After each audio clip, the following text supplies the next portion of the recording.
Ask yourself, does this subject move me to feel, think, and dream?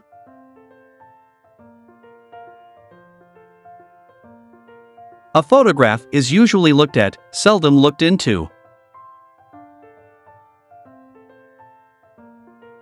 You don't take a photograph, you make it.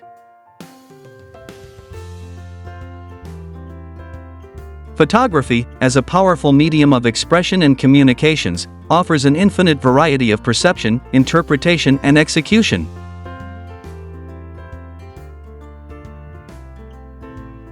When words become unclear, I shall focus with photographs. When images become inadequate, I shall be content with silence. There is nothing worse than a sharp image of a fuzzy concept.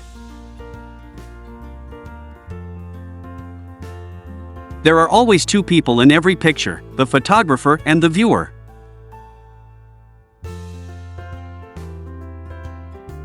It is horrifying that we have to fight our own government to save the environment.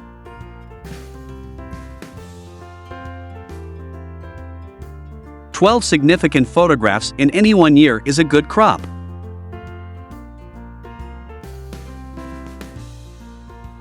The negative is the equivalent of the composer's score, and the print the performance.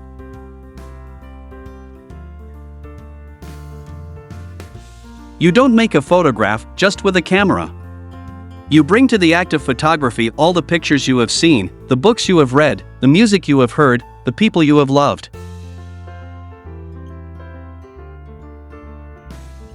No man has the right to dictate what other men should perceive, create, or produce, but all should be encouraged to reveal themselves, their perceptions and emotions, and to build confidence in the creative spirit.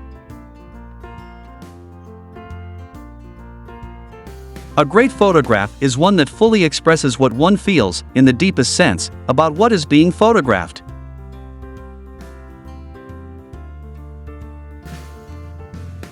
Sometimes I arrive just when God's ready to have somebody click the shutter.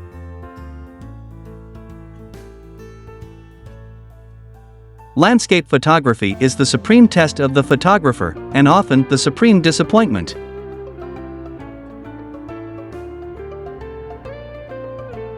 In wisdom gathered over time, I have found that every experience is a form of exploration.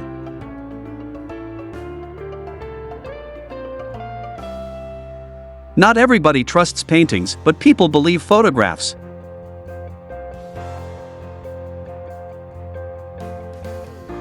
It is my intention to present, through the medium of photography, intuitive observations of the natural world, which may have meaning to the spectators.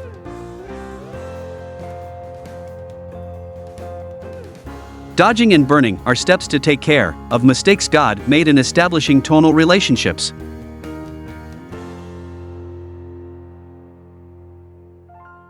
Photography is more than a medium for factual communication of ideas. It is a creative art.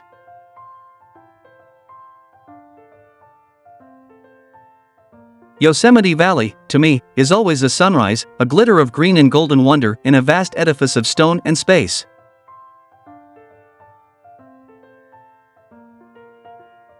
I have often had a retrospective vision, where everything in my past life seems to fall with significance into logical sequence. There are no rules for good photographs, there are only good photographs.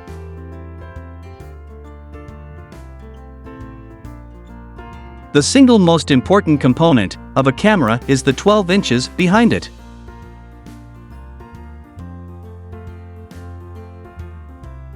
Don't know anybody who needs a critic to find out what art is.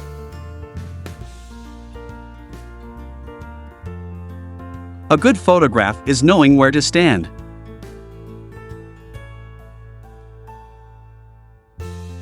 A true photograph need not be explained, nor can it be contained in words.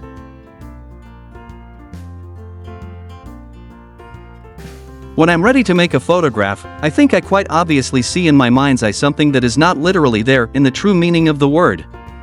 I'm interested in something which is built up from within, rather than just extracted from without. We must remember that a photograph can hold just as much as we put into it, and no one has ever approached the full possibilities of the medium.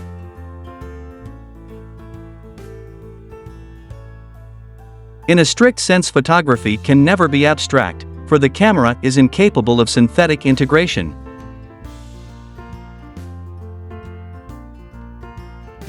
I expect to retire to a fine-grained heaven, where the temperatures are always consistent, where the images slide before one's eyes in a continual cascade of form and meaning.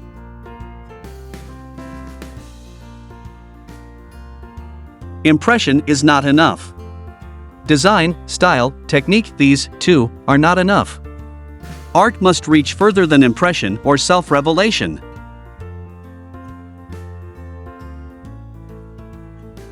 Art is both the taking and giving of beauty, the turning out to the light the inner folds of the awareness of the spirit. It is the recreation on another plane of the realities of the world, the tragic and wonderful realities of earth and men, and of all the interrelations of these.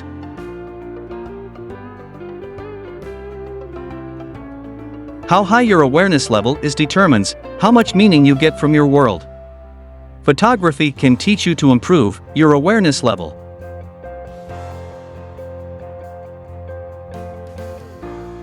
I am sure the next step will be the electronic image, and I hope I shall live to see it. I trust that the creative eye will continue to function, whatever technological innovations may develop.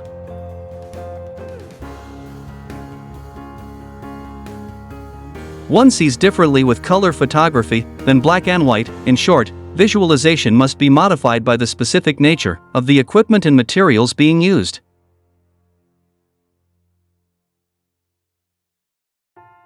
Notebook. No photographer should be without one.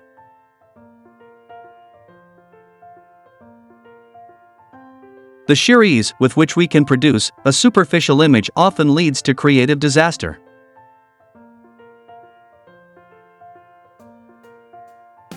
To photograph truthfully and effectively is to see beneath the surfaces. Let us leave a splendid legacy for our children. Let us turn to them and say, "This you inherit, guard it well, for it is far more precious than money, and once destroyed, nature's beauty cannot be repurchased at any price."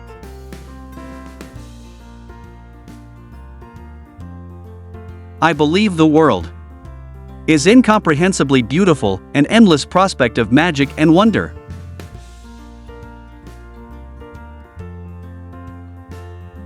Bad weather makes for good photography.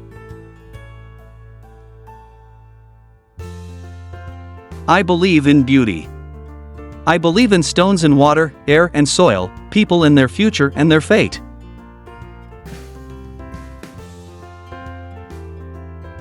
We all move on the fringes of eternity and are sometimes granted vistas through fabric of illusion.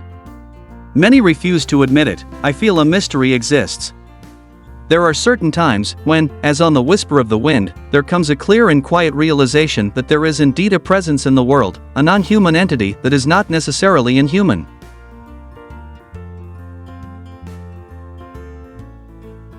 I never know in advance what I will photograph. I go out into the world and hope I will come across something that imperatively interests me. I am addicted to the found object. I have no doubt that I will continue to make photographs till my last breath.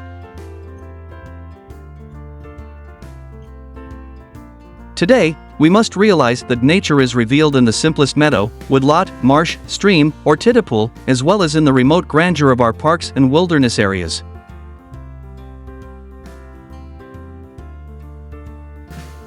No matter how sophisticated you may be, a large granite mountain cannot be denied. It speaks in silence to the very core of your being.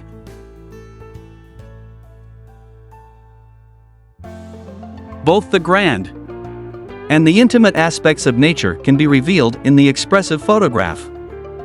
Both can stir enduring affirmations and discoveries, and can surely help the spectator in his search for identification with the vast world of natural beauty and wonder surrounding him.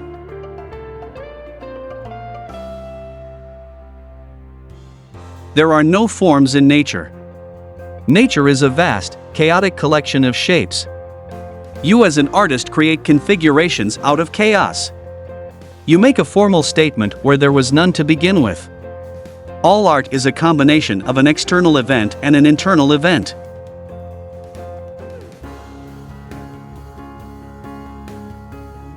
In my mind's eye, I visualize how a particular sight and feeling will appear on a print. If it excites me, there is a good chance it will make a good photograph. It is an intuitive sense, an ability that comes from a lot of practice.